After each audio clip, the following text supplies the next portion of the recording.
চায়ের দাম 10% কমে গেছে। অর্থাৎ পূর্বে চায়ের দাম যদি ১০০ টাকা ছিল, বর্তমানে সেটা হয়েছে ৯০ টাকা। এখন বর্তমানে ২০০ টাকায়, এই ২৭০ টাকায় পূর্বের তুলনায় ২৫০ গ্রাম চা বেশি পাওয়া যায়। তাহলে এখানে গ্রামের কথা এসেছে মানে কত কোয়ান্টিটি। তো এটা হচ্ছে কি টাকা। তো আগে নিশ্চয়ই ১০০ টাকায় কম চা পাওয়া যেত। তাহলে চায়ের পরিমাণ এটা কি হবে? ব্যস্ত অনুপাত হয়ে যাবে ৯০ আর এদিকে ১০০। ০ কেটে দিলে পড়ে থাকছে শুধু ৯ আর ১০। তার মানে আগে ধরি ১০০ টাকায় ৯ কেজি পাওয়া যেত চা পাতা। আর বর্তমানে ৯০ টাকায় কত পাওয়া যায়? ১০ কেজি। মানে কত বেশি পাওয়া যায়? ১ কেজি বেশি পাওয়া যায়।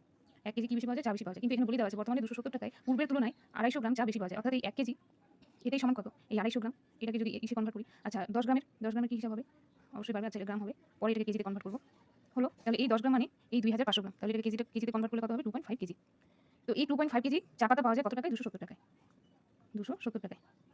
তাহলে ১ কেজি চা পাতা পাওয়া যায় কত টাকায়? ২৭০/2.5 একটু ক্যালকুলেশন করি 10 উঠালাম 10। তাহলে ৫ দিয়ে ২৫ দিয়ে কাটলাম একবারে ২৫ একে ২৫ এখানে হলো ২৫ একে ২৫ 0 এখানে লাগিয়ে দিলে হলো ২৫ 8 এ ২০০ অর্থাৎ ১০৮ টাকা।